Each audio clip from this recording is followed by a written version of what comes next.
here with political commentator Quentin Jiles. So please tell us, how's your voting experience? Have you voted yet? Well, one, thanks for having me.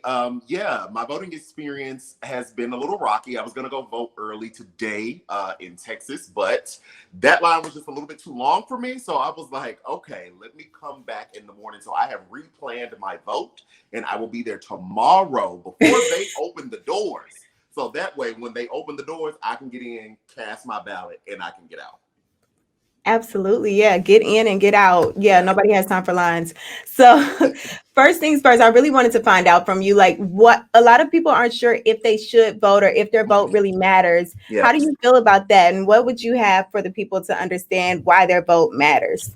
Yeah, absolutely. Well, I think one, every vote does matter. So your vote does, but I think people have a hard time understanding why because it's so much that happens. And for so long we've always like really just focused on the presidential election and not state elections. And then lately you have local activists and celebrities saying no, pay attention to state elections. The presidential election doesn't really matter, but I say Yeah. they all matter just in different contexts. They are all equally important. So if you think about your state and local elections, when we talk about criminal justice reform, truly for the city and state that you're in, we are talking Yeah. about elected officials like your district attorney, who gets to decide to or not to bring charges Right. for various different crimes, right? So that's important because you get to make your voice heard for the person that occupies that space. That's an elected space.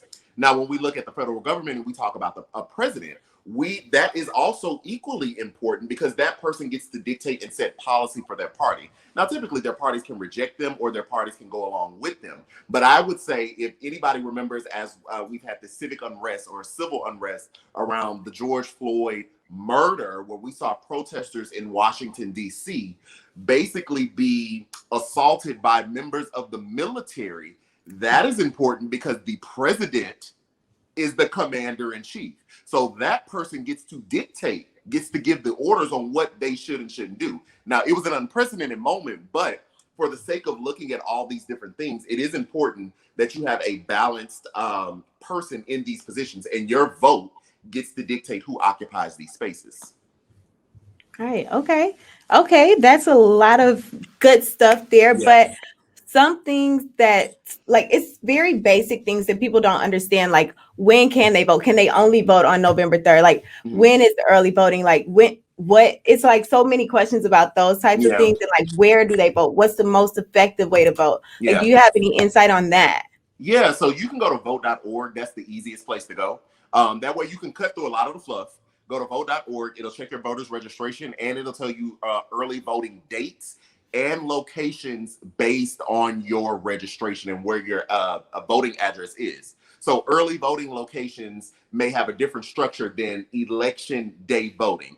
And Right. essentially what that is early voting is just to try to make that process easier. Kind of like why I went today, but the line was too long because we don't want all those people showing up on voting day and be discouraged and turned away.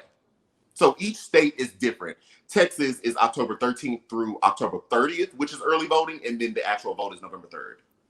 Okay. That's a nice window of time. Nice Mm-hmm. window of time. Yeah. So like do you think that there's mail-in versus actual in person? Like which is like the best or most like should Well, I make sure Mel, mine is counted by going to the poll like I was yeah, gonna do?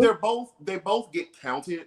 There's been a false controversy that mail-in voting is somehow rigged, which is not a truth. That is, I will consider propaganda to scare people. People have been voting by mail for decades. Okay, me personally, I go to the polls. It is a more accurate way to make sure your vote is counted, as opposed to mailing in your ballot, which has to make it to the post office. I mean, excuse me, which has to make it to the election board through the post office, which your signatures have to match. So there are some, I would say, challenges, but they are not hard challenges to overcome. I like to vote in person. That way I know it's done. Okay.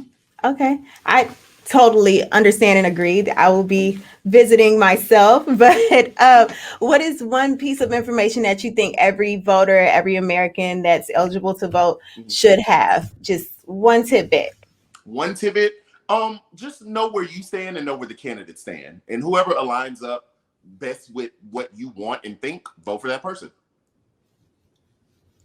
Absolutely. Well, thank you so much for your time here today. I really appreciate all of the information that you're able to share with us, and I'm sure the people appreciate it as well. Thank you so much. Thank you. Have a good one.